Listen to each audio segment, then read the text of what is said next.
So what was the decision to do a big drawing?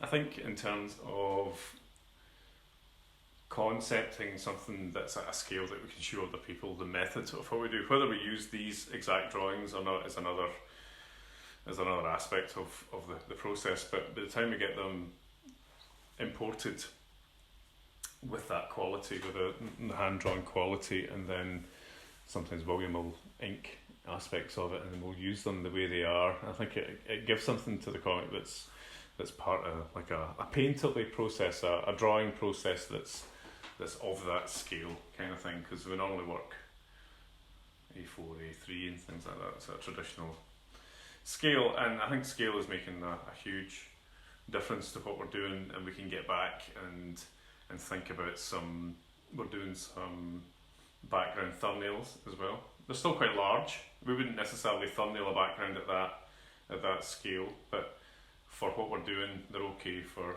that. So, but essentially we're looking for special forces that don't really exist at the time, but make reference to technology that was available, equipment that was available for the Russian soldiers at the moment, who are beginning to amass to come in and take on this demonic force.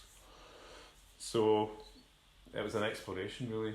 The type of things that they wore, the greatcoats that they wore, the boots that they had, things like that tell a story, but also the demeanour, where I imagine some hard-bitten Eastern Front type soldiers on both sides, the Germans and Russians, who are encountering an enemy whom they just see as someone else to deal with, rather than being totally aware of the fact that they're demonic. However, they've got some special equipment that they've been instructed to take along as well. So we're developing the equipment at the moment with the Russians, and we're thinking some breathing apparatus as well, some gas masks and things like that.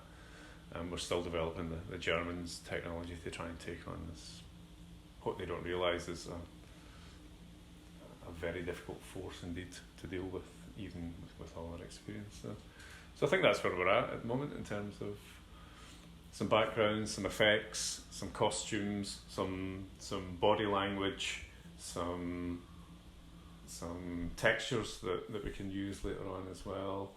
And I think they're all nice because we use a lot of digital things as well, but this is nice for getting the brushes out and things like that. Maybe get a shot of the table as well. Is that cool? Yeah.